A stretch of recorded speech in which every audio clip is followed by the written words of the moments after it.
प्रजाम् चन्द्राम् हिरण्मयीम् लक्ष्मीम् जातवेदो महावः ताम् महावः जातवेदो लक्ष्मीमनपगामिनी यस्याम् हिरण्यम् विन्देयम् गामश्वम् पुरुषानहम् अश्वपूर्वाम् रथमद्याम् हस्तिनादप्रबोधिनी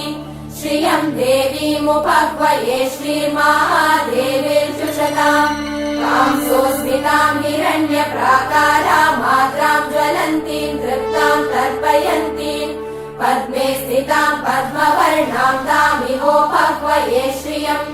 चन्द्राम् प्रभासाम् यशसा ज्वलन्तीम् श्रियम् लोके देवचुष्टामुदाराम् ताम् पद्मिनीमीम् शरणमहम् प्रपद्ये लक्ष्मीर्मे नश्यताम् त्वाम् वृणे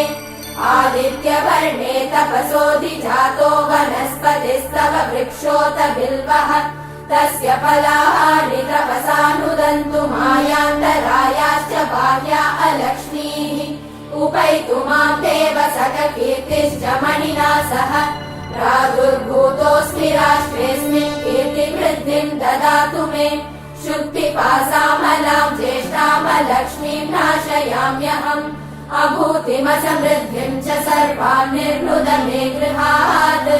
गन्धद्वाराम् तुरादर्शाम् नित्यपुष्टाम् करीषिणीम्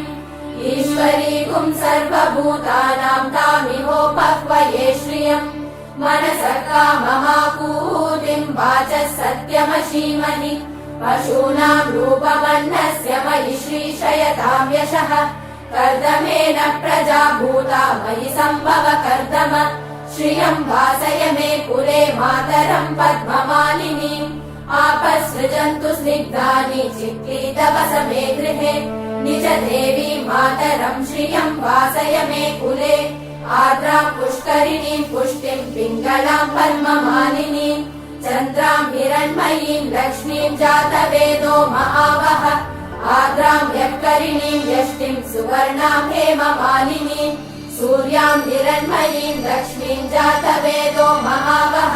ताम् महावः जातवेदो लक्ष्मीमनपगामिनीम् यस्याम् हिरण्यम् प्रभूतम् गावो दास्योऽश्वान् विन्देयम् पुरुषानहम् सर्वमङ्गलमाङ्गल्ये शिवे सर्वार्थसाधिके शरण्ये त्र्यम्बके देवि नारायणि नमोऽस्तुते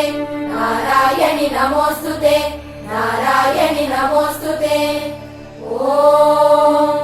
महादेव्यै च विद्महे विष्णुपत्न्यै च धीमहि तन्नो लक्ष्मी प्रचोदयात्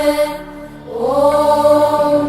धनुर्धरायै विद्महे सर्वसिद्ध्यै च धीमहि तन्नो धरा प्रचोदयात् ॐ